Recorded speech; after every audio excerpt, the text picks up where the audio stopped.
One of my favorite things about this houseboat is the animals forget that I'm here as long as I'm quiet. They just don't care, and they do stuff right next to you that they never would do.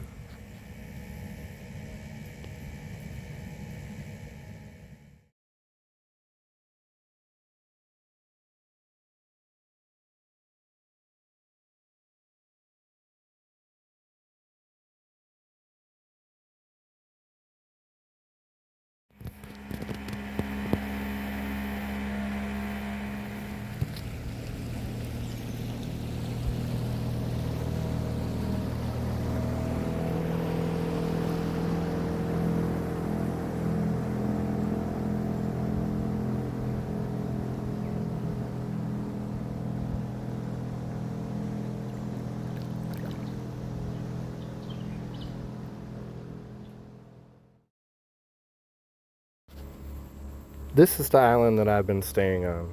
It's rather large. I mean, it's miles long, and it's thick in some places and up to 10 feet narrow in some places.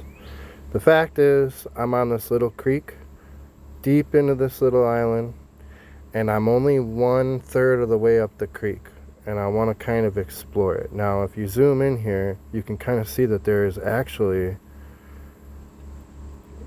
not only a creek on the other side of this, but a little pond. The short of the long story is that we got to figure out a way to get our boat past there. Not necessarily the houseboat, but at least the dinghy. Because we have to explore the interior of this island a lot. A lot more than we have so far. Hey, get in the boat. Stay in the boat.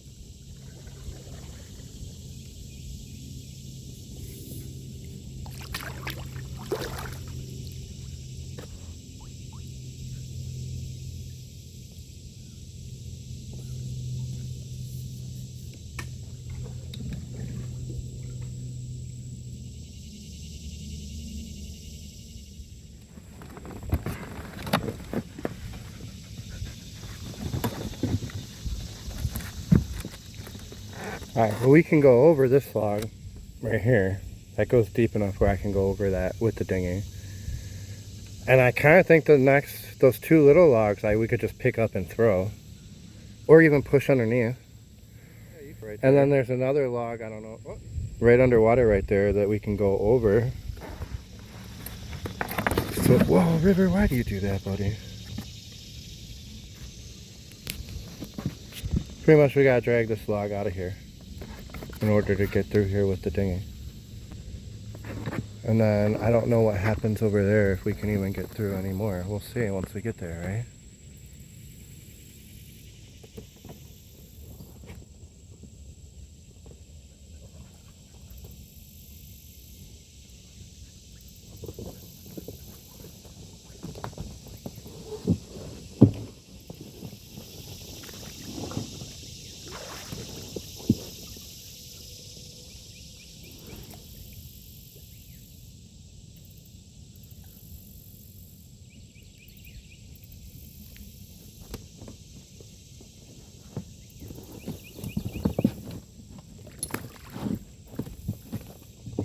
Look up, bud. You need to stay on the boat.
Careful. That log needs to go too. I mean, it's just huge and it's floating. Might as well go to the riverside.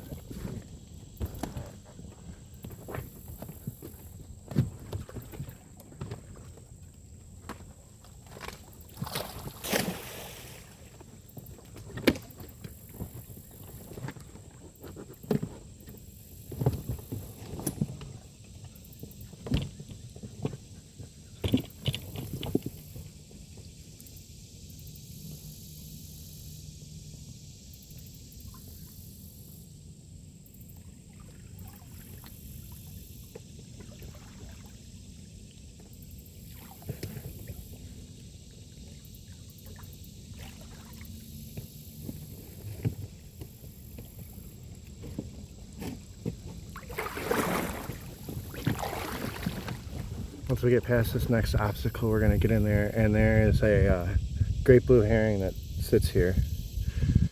And look at one of its feathers, it's just floating right there. I'm gonna grab. See it? That's going to be mine.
Oh yeah, here's the feather.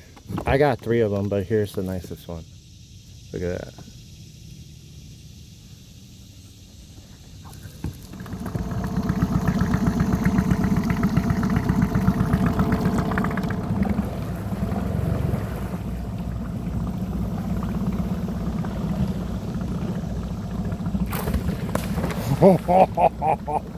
That was big. That was a big guy.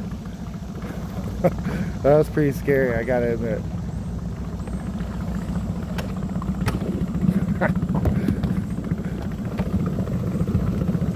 It's crazy that there's a fish that big in this little creek.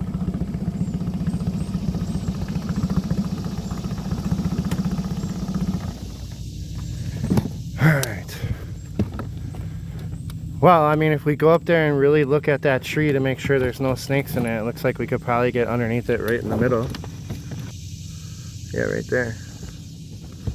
So, let's go.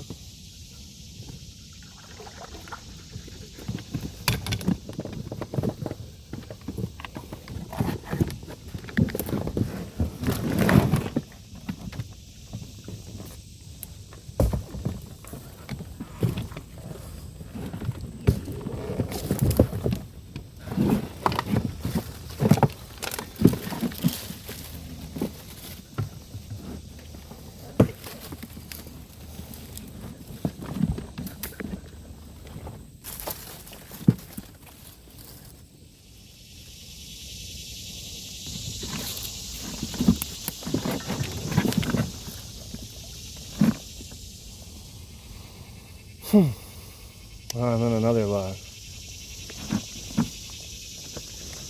Look how far it goes, though. Yet, there's much more to go. Right, Biba?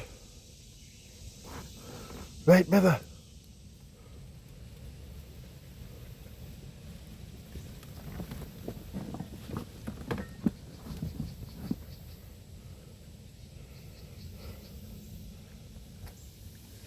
Alright, well, River just went in the water to cool down. And we are another...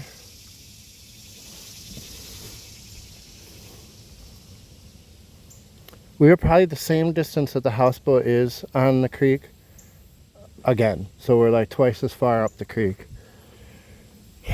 And it's starting to be like 90, 95, so we're going to do this tomorrow morning. But there's some rain coming, and some more water would make us be able to get either that way or that way a little easier.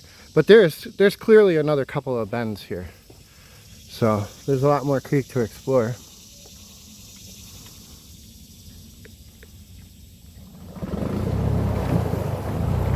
I'm headed back towards the houseboat to get some lunch and to take River to a creek inland. I can't believe how beautiful this area is and that I'm the only one that gets to come in here. I'm so glad I get to share it with you guys, because for the most part it's just me and River looking at this beautiful, stunning little creek.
This is fed with groundwater, and the way you can tell is that even though it's only a foot deep or so, look at, it's not that deep, it's freezing cold. Yeah, it's awesome.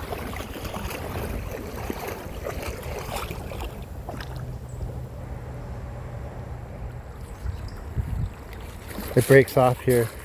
I bet that's freezing cold water.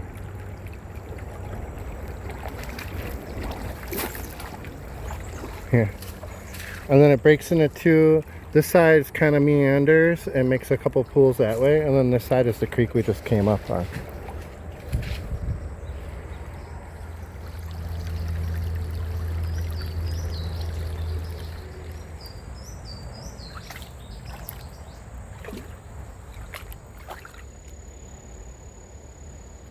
So one of my, wherever I'm staying, I have little markers that tell me when I should stop going full speed with my motor.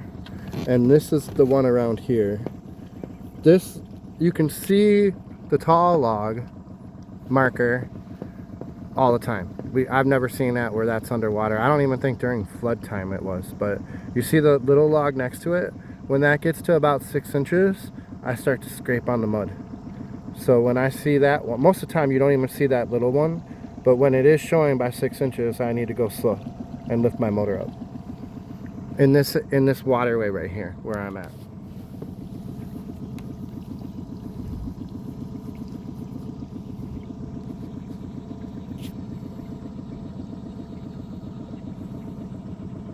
But right now I don't need to.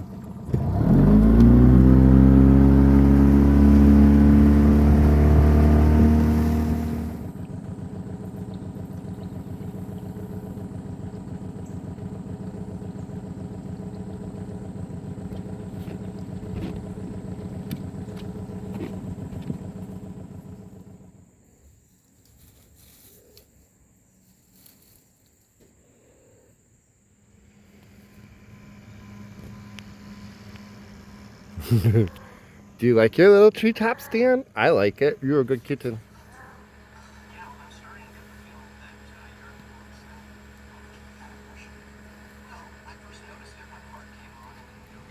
I've been here for dang near a month, and I haven't seen one snake. But look down right here. Let me see if I can get him. It's a water moccasin sticking his head out. Right there.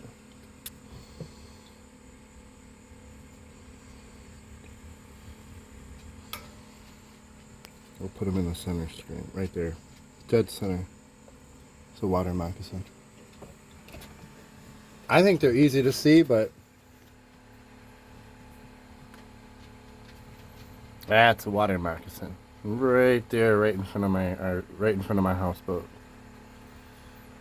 Everyone asks me, how do you know they're even in the area to look for them? Do you guys hear any noises? All the bugs and all the frogs just stop making noise every time these snakes come around. It's obvious to me.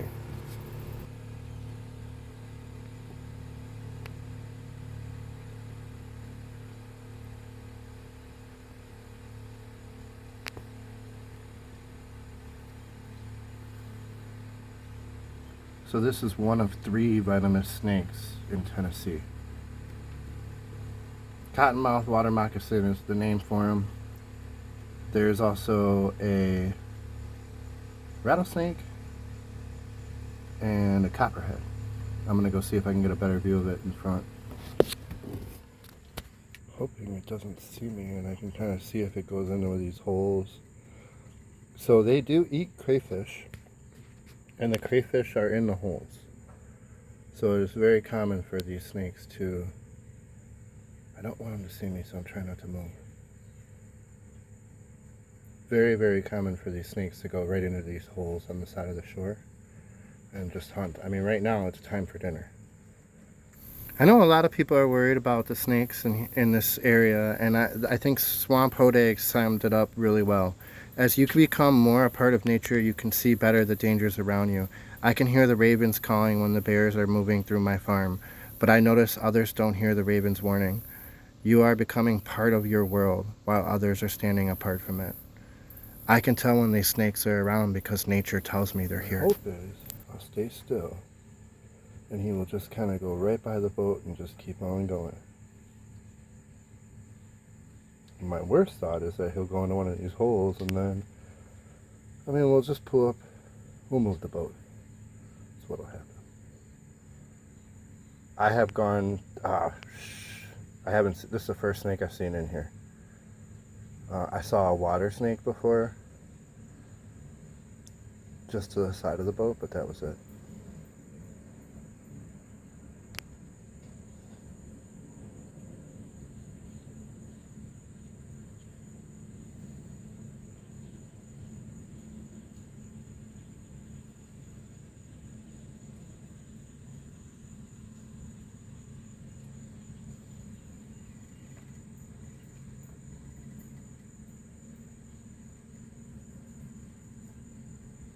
I'm wondering if his head will pop up on the other side.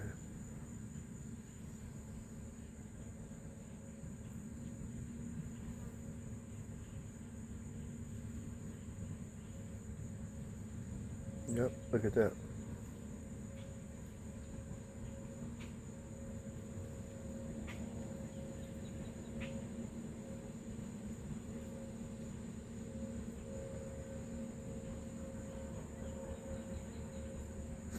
This is a good example of how you can tell that it's a water moccasin. The darker stripes look like Hershey Kisses, where they're wider at the bottom and narrower at the top. They're kind of like an hourglass if you're seeing both sides of the snake, but if you just see one side, it looks like a Hershey Kiss. You can even tell in my voiceover, there's more bugs and frogs making noise when I'm editing this than there was when this snake was coming through.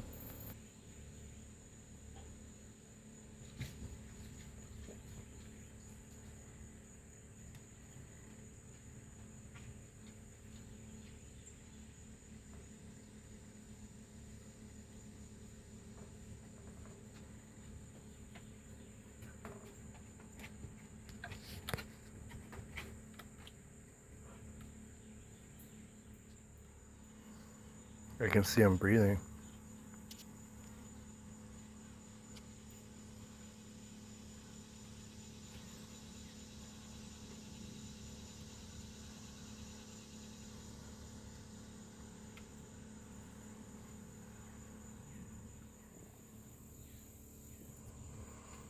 So the question is, does he know I'm here and he's staying still so I don't see him? I don't think so.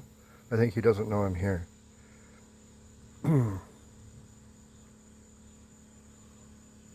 But I could be wrong. Typically they don't stand still. Typically they like hiss at you and try to scare you off.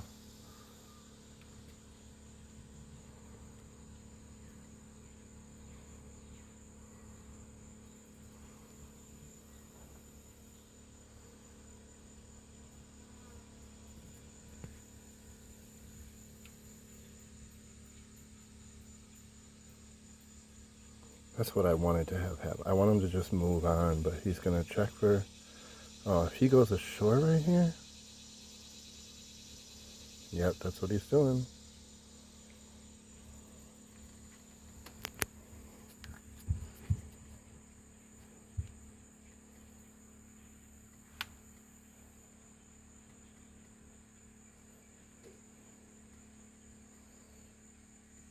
There we go. So you see how much higher he is in the water than a normal water... That's how you can tell the venomous snakes. They sit so high in the water. They almost don't belong in the water, but...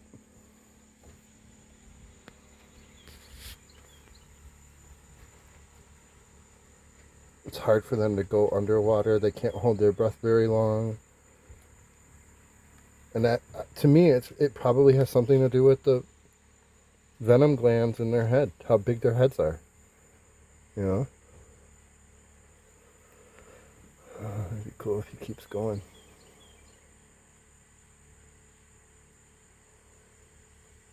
But it's just a reminder. You know, I was getting a little...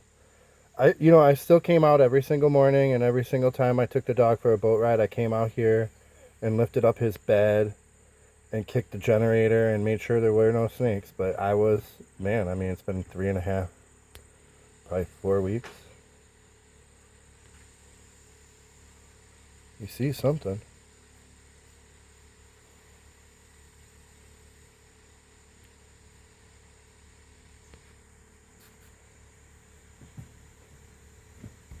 The other thing is it's been 90 degrees. This was the first 2 days where it's cooled down to be in the 80s. So that's probably the reason why it's out of its den too. They don't like it really hot. I'm going to back up so I can get it more in focus.